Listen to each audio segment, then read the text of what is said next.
નમસ્કાર દર્શક મિત્રો, હું છું મહેશ ઠાકોર અને આપ જોઈ રહ્યા છો the Times of Mahisagar news.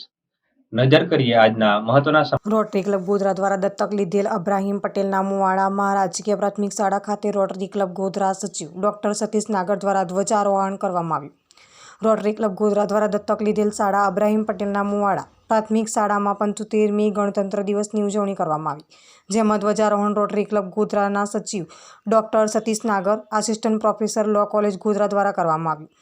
Doctor નાગર દ્વારા ગણતંત્ર દિવસ પર વિદ્યાર્થીઓને દેશને એકજૂટ થઈને દેશના સર્વાંગીણ વિકાસ में ભાગીદાર બનવા માટે સંદેશ આપ્યો.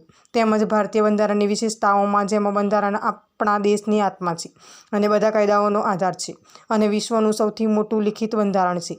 સાથે સાથે બંધારણની અન્ય વિશેષતાઓથી પણ અવગત કરવામાં આવ્યું. આ કાર્યક્રમમાં રોટરી પ્રમુખ ડૉક્ટર રમાકાંત પંડ્યા સાહેબ, એજી શ્રી એસી બારિયા સાહેબ, રોટેરિયન શ્રી નરેશ સેવાની સાહેબ, Shrimati Renuka Pandya madam, Rotarian doctor Shyamsundar Sharma સાહેબ અને ચિલ્ડ્રન સ્પેશિયાલિસ્ટ ડૉક્ટર નેહાબેન પંચાલ હાજર હતા.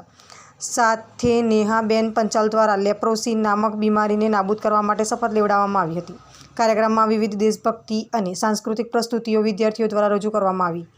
શાળા દ્વારા દીકરીઓ આગળ ભણે અને દેશનું નામ રોશન કરે એ માટે દીકરીઓને સલામ દેશ કે નામ થીમ અંતર્ગત ધ્વજવંદનમાં દીકરીઓનું 7 અને 1 વર્ષ સમયગાળામાં જન્મ થયેલી દીકરીઓને મંચ પર સન્માનિત કરવામાં આવી. કાર્યક્રમની આભાર વિધિ શાળા આચાર્ય શ્રી કેયુરભાઈ દ્વારા કરવામાં આવી અને સંપૂર્ણ સંચાલન શાળા શિક્ષક શ્રી સતીશભાઈ પરમાર દ્વારા કરવામાં આવ્યું. કાર્યક્રમના અંતે રોટરી પ્રમુખ દ્વારા નાટક રજૂ કરનાર વિદ્યાર્થીઓને ઇનામ આપવામાં આવ્યા અને શાળાના દરેક વિદ્યાર્થીઓને રોટરી પ્રમુખ ડૉક્ટર રમાકાંત પંડ્યા, શ્રીમતી રેણુકા પંડ્યા અને રોટરી ટીમ ગોધરા દ્વારા અલ્પાહાર આપવામાં આવ્યો. આપના વિસ્તારના પડે પડના સમાચાર જોવા માટે અમારી channel the Times of Mahisagar ન્યૂઝને લાઇક, શેર અને સબસ્ક્રાઇબ કરો.